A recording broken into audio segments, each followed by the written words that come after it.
તો એ આશ્રય છે. અને વિચાર કરજો, માળા કર્યા પછી મારી દ્રઢતા વધી, પાઠ કર્યા પછી મારી દ્રઢતા વધી, સેવા કર્યા પછી પ્રભુના ચરણોમાં, વલ્લભના ચરણોમાં મારી દ્રઢતા વધી, સત્સંગ કર્યા પછી મારી દ્રઢતા વધી. આ બધાનું એક જ ફળ છે. આ બધું કર્યા પછી જો વલ્લભ અને પ્રભુના ચરણારવિંદમાં દ્રઢતા નથી વધતી તો એ તમને હજી ફલિત નથી થયું. એક જ ફલ, દ્રઢતા. તમારું મન એવું દ્રઢ થતું જાય કે પછી ગમે તેવી વિપરીતતા પણ જોઈ લો એ સ્વરૂપમાં, છતાંય અભાવ ન આવે તો માનવો હવે મારો ભાવ દ્રઢ થઈ ગયો. લોકોને તો નાની નાની વાત, જો પેલાને બોલાયા, મન તો બોલાયા નહીં, પેલાને ઉપરનો ઓઢાડ્યો નો તો રહી જ ગયો. કારણ કે આપણો વ્યવહાર જગતમાં જીવીએ છીએ, અને જે હજી આવા વ્યવહારોમાં જ છે તો માનજો તમારી દ્રઢતા થઈ જ નથી. અલૌકિક સ્થાનમાં, અલૌકિક વ્યક્તિની આગળ, અલૌકિક જગ્યા ઉપર પણ જો લૌકિક વ્યવહારના વિચાર આવતા હોય તો માનજો કે હજી મારે માળા વધારે ફેરવવાની જરૂર છે, હજી મારે પાઠ વધારે કરવા જોઈએ. કેમ મને લૌકિક વિચાર આવે છે? પોતે પોતાની જાતને ચકાસો. તો અહીંયા તો કહ્યું, સાધન કરો દ્રઢ આસરો. એટલે આપણે ત્યાં તો પદમાં પણ કહ્યું, આસરો એક શ્રી વલ્લભાધીશ. આસરો એક દ્રઢ શ્રી વલ્લભાધીશ કો. આસરો એક દ્રઢ શ્રી વલ્લભાધીશ કો. આસરો એક દ્રઢ શ્રી વલ્લભાધીશ કો. આસરો એક દ્રઢ શ્રી વલ્લભાધીશ.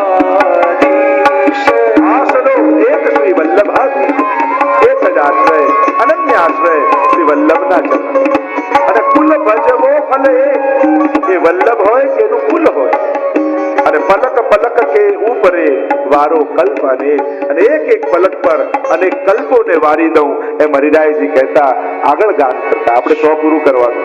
શ્રી વલ્લભ જીવન પ્રાણ હૈ, નયન રાખો ઘેર. પલકન કે પરદા કરો, ચાનન દે હો ફેર. શ્રી વલ્લભ ચાનન દે હો ફેર. શ્રી વલ્લભ જીવન પ્રાણ હૈ, નયન રાખો ઘેર. જ્યારે જેને વલ્લભ મળ્યા એમ થાય કે સદા આ વલ્લભ મારી નિકટ કેમ રહે, સદા આ પ્રભુ મારી નિકટ કેમ રહે. હરિરાયજી કહે, એ તો દૈવી જીવોના ઉદ્ધાર માટે પધાર્યા છે. એ તો સતત દૈવી જીવોના ઉદ્ધાર માટે પરિશ્રમ કરી, પરિભ્રમણ કરી રહ્યા છે. પણ એ વલ્લભને મારા કેમ બનાવી લો? તો થયું, આ સુંદર સ્વરૂપ સામે બિરાજેલું છે, મારી આંખોમાં એમને ભરી અને આંખોની પલકોને બંધ કરી. નયનન કે પરદા કરું, નયન રાખો ઘેર, પલકન કે પરદા કરો, જાન ન દેહો ફેર. અને એવું થાય કે વલ્લભ મારા થઈ જાય અને મારી આંખોમાં એને આંખોમાં વસાવી લઉં અને મારી પલકોના પડદા કરી લઉં, જેથી પાછા જઈ જ ન શકે મને છોડી. એ મારા થઈ જાય, આ મારા વલ્લભ થઈ જાય, આ મારા પ્રભુ થઈ જાય, એટલે મારી આંખોમાં વસાવે. પિય તો હે નયન નહીં મેં રાખું, नैन नहीं मैं राखूं. पिय तो ही नैन नहीं मैं राखूं. तेरी एक रोम की छवि पर, तेरी एक रोम की छवि पर जगत सब नाखूं. पिय तो ही नैन ही मेरा. હરિરાયજી એ જ ભાવ કહે, હે વલ્લભ આપ મારા ન થઈ શકો. આપને દૈવી જીવો માટે પધારવું છે, આપને રોકવું તો ન શકું, પણ મારી આંખોમાં આપને વસાવી લઉં અને જ્યારે આંખો ખોલું તો એવી કૃપા કરજો સામે આપ જ દેખાઓ. અને આમ મહાપ્રભુજી માટેના આવા ભાવ શ્રી હરિરાયજી પ્રગટ કરતા આગળ ગાન કરતા કહ્યું, પૂરણ બ્રહ્મ પ્રગટ ભયે શ્રી લક્ષ્મણ ભટ્ટ નિજ જન પર પરખત સદા શ્રી બ્રજપતિ પદને શ્રી વલ્લભ બ્રજપતિ પદને પૂર્ણ બ્રહ્મ પ્રગટ ભયે શ્રી લક્ષ્મણ ભટ્ટ ગેર. અને આ શ્રી વલ્લભની વાત કરું છું. એ વલ્લભ કોણ છે? કે જે પૂર્ણ પુરુષોત્તમ શ્રી કૃષ્ણ, જે વેદમાં, જે ભાગવતમાં, જે ગીતામાં, આ બધામાં કોઈ પરમાત્મા રૂપે, ક્યાંક બ્રહ્મ રૂપે, ક્યાંક ભગવાન રૂપે જેની વાત કરી છે, એ શ્રી વલ્લભની વાત કરું છું. એ જ પોતે પૂર્ણ પુરુષોત્તમ વલ્લભ રૂપે લક્ષ્મણ ભટ્ટજીને ત્યાં પ્રગટ થયા છે. વેદમાં આનંદ માત્ર કરપાદ મુખોદરાદી જે આનંદ રૂપ પરમાત્મા કયા, એ જ નંદ બાબાને ત્યાં નંદ ઘેર આનંદ ભયો કહીને કહ્યું. એ જ વેદનો આનંદ નંદ બાબાના ઘરે પ્રગટ થયો. અને સર્વોત્તમ સ્તોત્રમાં આનંદાય નમઃ કહીને કહ્યું, જે નંદ બાબાના ઘરે આનંદ પ્રગટ થયો, એ જ હવે લક્ષ્મણ ભટ્ટજીના ઘરે પ્રગટ થયો છે. તો પૂર્ણ બ્રહ્મ પ્રગટ ભયે શ્રી લક્ષ્મણ ભટ્ટ ગેહ નિજજન પર બરખત સદા શ્રી વ્રજપતિ પદને. અને સદાય નિજજનો પર વરસી રહ્યા છે. શ્રી મહાપ્રભુજીની કૃપાની વર્ષા સદાય દરેક દૈવી જીવ પર થઈ રહી છે. એમ કહી હરિરાય મહાપ્રભુ આગળ ગાન કરતા કહે, જાગત સોહત સ્વપ્ન ઘોર દ્યોષ નિસસાજે શ્રી વલ્લભ વ્રજઈશ કે ચરણ ધરો હિયમાજ શ્રી વલ્લભ ચરણ ધરો હિયમાજ.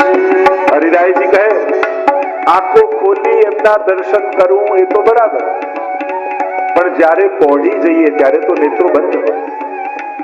મારે તો એક ક્ષણ વલ્લભ ન વિસરાય એવી દશા જોઈએ છે. પલ પલ મેં રટતે રહો શ્રી વલ્લભ નામ ઉચ્ચાર. મારે તો પલે પલ, ક્ષણે ક્ષણ, જીવનની એક ક્ષણ પણ વલ્લભ ન વિસરાય. એટલે હરિરાયજી કહે, જાગત સોવત, સુઈ જઈએ ત્યારે પણ બસ એ જ દેખાય, સ્વપ્નમાં પણ એ જ આવે. જાગત સોવત સ્વપ્ન મેં ભોર ઘોષ નિજ સાંજ, દિવસ બપોર સાંજ અષ્ટ આઠે યામ શ્રી વલ્લભ વ્રજ ઈશ કે ચરણ ધરો હિય માં. અને એ એવા ઈશ વલ્લભના ચરણારવિંદ અખંડ મારા હૃદયમાં બિરાજે. પ્રતિપલ જાગતો હોઉં, સોતો હોઉં કે સ્વપ્ન પણ આવે તો વલ્લભનું જ આવે. આવી દશા મારી થઈ જાય, મારો નિરોધ શ્રી વલ્લભના ચરણારવિંદમાં સિદ્ધ થઈ જાય. એમ કહેતા હરિરાય મહાપ્રભુજી આગળ ગાન કરતા, હા હા માનો કહત હો કરી ગિરધર સોને बहुड़िन ऐसी पावही उत्तम मानुष देह श्री वल्लभ उत्तम मानुष देह. હરિરાયજી કહે, હા હા માનો કહત હો કરી ગિરધર સોને. હરિરાયજી આ દેહની ઉત્તમતા બતાવે. અને જે દેહ ભગવત સેવામાં જોડાય છે એ તો ઉત્તમ છે, પણ જે નથી જોડાતો એના માટે આગળ કહેશે કે હાડ માંસ કી પોતડી ભીતર ભરી બંગાર. પણ હમણાં તો ભગવત સેવાની વાત ચાલે છે એટલે કહ્યું, હા હા માનો કહત હો કર ગિરધર સોને. અરે સાંભળ સાંભળ, એ વૈષ્ણવ તને કહું છું, તને આ માનવ દેહ મળ્યો છે ને તો ઠાકોરજીને પ્રેમ કરી લે. તને આ માનવ દેહ મળ્યો છે તો ભગવત સેવા કરી લે. કારણ કે આ માનવ દેહ સિવાય બીજા કોઈ દેહથી આવી સેવા નહીં થઈ શકે. આ જે તને દેહ મળ્યો, તને જે સુગમતા ઠાકોરજીએ કરી આપી છે, એ સુગમતા ભગવત સેવા માટે કરી આપી છે. કેવી આંખો આપી જેનાથી ઠાકોરજીને જોઈ શકાય, કેવા કાન આપ્યા જેનાથી કથા સાંભળી શકાય, કેવા હાથ પગ આપ્યા જે હાથથી લાલનને ગોદમાં લઈ શકાય, જે પગથી દોડી દોડીને ઠાકોરજીની સેવા થઈ શકે. બાકી આટલી યોનિઓ છે એમાં આવી સેવા થઈ શકતી નથી. અને એટલા માટે કહું, કર ગિરધર ને અરે મારું માન અને ઠાકોરજીને પ્રેમ અને સેવા કરી લે, કારણ કે બહુરી ન એસી પાવહી ઉત્તમ માનુષ દે. ફરી આવો દેહ માનવનો તને નહીં મળે. કોણ એવી ખાતરી આપી શકે કે આ જન્મમાં તો માનવ અને વૈષ્ણવ બન્યા, પણ આવતા જન્મમાં પણ આવો જ દેહ મળશે? કોઈ ગેરંટી લઈ શકતું નથી. અને એટલા માટે હરિરાયજી કહે કે તને આ એક અવસર, તને આ તક મળી છે, અને એટલા માટે ઝડપી લે. ગુમાવીશ નહીં સમયને. તારો એક એક સમય બહુ કિંમતી છે. અને એક વાત યાદ રાખજો, માનવ દેહમાં મળેલી એક એક સેકન્ડ બહુ જ મૂલ્યવાન છે. અને છેલ્લી ઘડીએ જીવનમાં બધું ભેગું કરેલું આપશો ને કેવો કે 10 મિનિટ આપો, તે 10 મિનિટ મળવાની નથી. અને એટલા માટે માનવ દેહની એક એક સેકન્ડ મૂલ્યવાન છે. હે મનુષ્ય, તું એને ગુમાવતો નહીં, એમ કહેતા આગળ ગાન કરતા હરિરાયજી કહે, ચતુરાઈ ચૂલે પરો જ્ઞાની કો યમ ખાઉ, જાતન સો સેવા નહીં સો જરા મૂલ સો જાઉ, શ્રી વલ્લભ જરા મૂલ સો જાઉ. માનવ છે ને બહુ ચતુર છે, પણ કરવી તો છે સેવા, ભગવત નામ લેવું તો છે, પણ બસ આટલું દીકરાના લગ્ન થઈ જાય, બસ આટલું ધંધામાં સેટ થઈ જાય, બસ આટલું કાર્ય થઈ જાય. માણસ પાસે પુણ્યો ન કરવાના, સેવા ન કરવાના લોજિકો બહુ છે. અને આ જ એનો સૌથી મોટો માઇનસ પોઈન્ટ છે. પાપ કરવાના લોજિક એની પાસે છે, અને પુણ્ય ન કરવાના પણ લોજિક એની પાસે છે. અને આ જ માનવની સૌથી મોટી બુદ્ધિની કમી છે. મારે ક્યાં ખોટું કરવું હતું? આ તો આ બધા હતા એટલે, આ તો આ બધાનો સંગ હતો એટલે, આ તો આવા સંજોગો હતા એટલે. જો ખોટું કરવાની કોઈ પણ સાચી રીત દુનિયામાં નથી. ખોટું એ ખોટું જ છે. એના તમે ગમે તેટલા લોજિક આપો, એની કોઈ સાચી રીત ન હોય. ચતુરાઈ માણસ પાસે છે, અને એ જ એને જ્યાં વાપરવાની છે ત્યાં વાપરતો નથી, અને ખોટા કાર્યોમાં, સેવા ન કરવાની બાબતમાં વાપરે છે. આપણી પાસે ન કરવાના કેટલા બધા લોજિકો આપમેળે આવી જતા હોય. એના માટે કોઈ ગ્રંથ વાંચવો નથી પડતો, કરવા માટે ગ્રંથો વાંચવા પડે છે. પણ તમને કોઈ ભણાવે છે કે સેવા ન કરવા માટે કયા કયા રીઝન આપવા? આપમેળે આવડી જાય છે. અને આ ચતુરાઈ જ્યારે હરિરાયજીએ માણસની બુદ્ધિમાં જોઈને એટલે કહ્યું, ચતુરાઈ ચૂલે પડી. આ તારી ચતુરાઈ છે ને, એ બધું લઈને ચૂલામાં નાખી દે, કારણ કે તારું બગાડનારી તારી આ જ ચતુરાઈઓ છે. ચતુરાઈ ચૂલે પડી. અને ઘણા લોકો બહુ ગ્રંથો વાંચી લે, પણ પેલા ગ્રંથમાં તો આમ લખ્યું છે, પેલા ગ્રંથમાં તો આમ લખ્યું છે, મેં તો બધા ગ્રંથોનું અધ્યયન કરી લીધું. હરિરાયજી કે ઉભો રે, આ બધું વાંચ્યા પછી પણ જો તને ભગવત સેવા કરવાની ઈચ્છા નથી થતી, તો જ્ઞાની કો યમ ખાઓ. આ જ્ઞાની પણ આ બધું વિચારવામાં જ રહી જાય છે, ભગવત સેવા કરી શકતા નથી, અને યમ આવીને એનો ગ્રાસ કરી જાય છે. તો ચતુરાઈ ચૂલે પડી, જ્ઞાની કો યમ ખાઓ, પર જાત અન સો સેવા નહીં, સો જડા મૂલ સો જાઓ. કે તને આ માનવ દે બહુરી એસી પાવહી ઉત્તમ માનુષ દે, એ ઠાકોરજી આપીને એક તક આપી, છતાંય તો સેવા ન કરી શક્યો, તો એ તો જડ મૂળથી નાશ થઈ જાય, એમાં જ એનું કલ્યાણ છે. એમ કહી હરિરાયજી આગળ ગાન કરતા કહે, દેખી દેહ સુરંગ મતિ ભૂલે મન માહી, શ્રી વલ્લભ બીનો और को तेरो संगी नाही, श्री वल्लभ तेरो संगी नाही. देखी देह सुरंग यह મતિ ભૂલે મન માહી. માણસનું શરીર જ્યારે બરાબર ચાલતું હોય ત્યારે એને ધર્મ કરવાના વિચાર નથી આવતા, ત્યારે એને ભોગોના વિચાર આવે. જ્યારે શરીર બધું બરાબર હોય ત્યારે એને એ સૂચતું નથી કે હમણાં થોડી સેવા કરવાય, હમણાં તો મોજ મજાના દિવસો છે. દેખી દે એટલે હરિરાયજી ચેતવે છે, દેખી દે સુરંગ યહ મતિ ભૂલે મન માહી, શ્રી વલ્લભ બિनु और कोई तेरो संगी नाही. જ્યારે તારો દેહ સાથ નહીં આપે, જો યુવાનીમાં શરીર આપણને સાચવતું હોય, વૃદ્ધ થઈએ ત્યારે શરીર આપણે સાચવવું પડે. જો પહેલા આપણે ઊભા થઈ જઈએ ખબર ન પડે, પછી આપણે આપણી જાતને ઊભા કરવા પડતા હોય છે. ટેકો જોઈએ, આ જોઈએ, હું ઊભો થાઉં છું. નાના હોઈએ ત્યારે બોડી પાર્ટ શીખવાડવા પડે. જો અહીંયા હાર્ટ છે, અહીંયા કિડની છે, અહીંયા એ છે. મોટી ઉંમર થાય ત્યારે એક એક નસ વિશે ખબર પડી જાય. હાર્ટની ત્રીજી નસ બ્લોક છે ત્યારે એક એક નસ આપમેળે એક્સરે જોયા વગર આપણને ખબર હોય અહીંયા આ છે, અહીંયા આ છે, અહીંયા આ છે. પછી એકે શીખવાડવું પડે. બધા પાર્ટો રોજ યાદ કરવા પડે. આજે કિડનીની દવા લઉં, પછી હાર્ટની દવા લઉં, પછી આની દવા લઉં. અને આ બહુ સામાન્ય વસ્તુ છે. આ શરીર જ આવું છે. એમાં તમારા પાપ પણ તમને નથી નડી રહ્યા. ઘણા લોકો એમ તમારા પાપ હશે એટલે ના ના, શરીર છે જ આવું. ક્ષરતી શરીર, જે ધીમે ધીમે નાશ પામે એને શરીર કહેવાય. આ શરીરનો ધર્મ જ છે.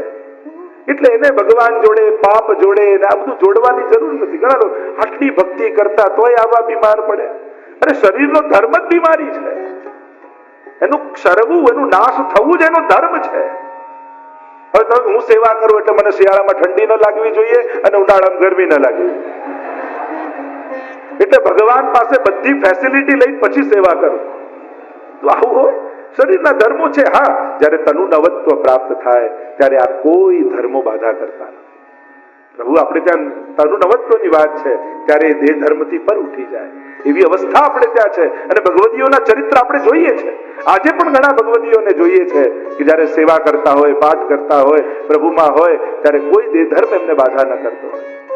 તો અહીંયા હરિરાયજી કહે કે દેખી દે સુરંગ યે મતિ ભૂલે મન માહી, શ્રી વલ્લભ બિનુ ઓર કોઈ તેરો સંગી નાહી. આ બધું શરીર ચાલે ત્યાં સુધી બરાબર છે, પણ જ્યારે શરીર છોડવાનો વારો આવશે ત્યારે કેવલ ને કેવલ વલ્લભ જ તારા સંગી છે. બાકી બધું મૂકીને જવાનું. ધના નિભૂમ ઉપસ્વસ્ચ ગોષ્ઠે બાર્યા ગુરુદ્વારી જના સ્મશાને તે ચિતાયામ. જો વૈષ્ણવને લેવા યમદૂતો નથી આવતા, વૈષ્ણવને લેવા તો વલ્લભ એમના પરિકરો સાથે આવે છે. અને ઘણા જીવોને એવા અનુભવ પણ ઠાકોરજી વલ્લભ કરાવતા હોય છે. જાણે સ્વયં શ્રી વલ્લભ કમલાજી સાથે એને લેવા માટે આવ્યા છે. ચાલ, તું મારી લીલાનો જીવ છે, હું તને લીલામાં લઈ જવા આવું છું. હરિરાયજી કહે કે વલ્લભ બિનો તારો સંગી બીજું કોઈ નથી. એટલે એનો સાથ છોડતો નહીં, જે સાથે આવવાનો છે એને પકડી રાખજે. એમ કહી હરિરાયજી આગળ ગાન કરતા કહે, તેરી સાથી મેં દેહ નહીં, યા કે રંગ મત ભૂલ, અંત તું ही पछताएगो, तुरंत मिलेगी धूल, श्री वल्लभ तुरंत मिलेगी धूल. હરિરાયજી ચેતવે છે કે તું જેને સાથી માને છે ને, આપણે શરીરને સાથી માની કે આ છે તો બધું છે, આ ચાલે છે, પછી કોઈની ચિંતા નથી, મારે કોઈની ગરજ નથી, મારે કોઈની જરૂર નથી. માણસને દરેક વખતે કોઈની જરૂર પડે છે. નજીકના લોકોનો સાથ ન મળે તો અજાણ્યાને રાખવા પડે, પણ કોઈના સાથની તો જરૂર છે જ. અરે માણસ ગુજરી જાય ને તોય 4 જણા જોઈએ ઉચકનાર. માણસને માણસ વગર ક્યાં ચાલે છે? તેરી સાથી ન દે નહીં, યાકે રંગ મત ભૂલ. આ તારો તું જેને સંગી માને છે, સાથી માને તારું શરીર, તું એના રંગમાં ના ભૂલાઈશ. તું એમ ના માનીશ કે આ કાયમ આવું જ રહેશે. કોઈનું શરીર કાયમ આવું રહ્યું નથી, અને આપણા હાથમાં જ નથી. જો આપણા હાથમાં હોત તો કોઈ વૃદ્ધ થાત. આપણા હાથમાં જ નથી. અંત તું ही પછતાएगो, तुरंत मिलेगी धूल. તું છેલ્લે પછતાઈશ. અને જ્યારે આ પ્રાણ છૂટશે અને શરીર લઈને જ્યારે અગ્નિ સંસ્કાર કરશો ત્યારે દુનિયાના મોટામાં મોટા માણસો છેલ્લી ઘડીએ તો બધા ગાગરમાં ભરતા હોય. નાનકડી ગાગરમાં લઈને અસ્થિ લે. એટલે દુનિયાના મોટામાં મોટો માણસ, મોટા મોટા પદોમાં બેસેલા માણસો છેલ્લે તો એ ગાગરમાં પુરાઈને બીજાના હાથે વિસર્જનો પામતા હોય છે. અને એટલા માટે આ દેહનું, પદનું કોઈ પણ મત ન કરીશ. તું મનુષ્ય દેહ મળ્યો છે એટલે એક વાત વિચારજે કે મને ભક્તિ કરવાનો ભગવાને અવસર આપ્યો. મારે આની એક એક ક્ષણ ગુમાવવી નથી. મારે જીવીને જવું છે, મારે મરીને નથી જવું. જીવનનો તૃપ્તિ અને ઓડકાર લઈને દેહ છોડવો છે. મારે મૃત્યુ પામીને નથી જવું આ દુનિયામાં. બે પ્રકારના લોકો, ઘણા મરીને જાય, ઘણા જીવીને જતા હોય છે. મારે તો જીવીને જવું છે. આમ કહી અને આગળ ગાન કરતા હરિરાયજી કહે, દેહી દેખી સુરંગ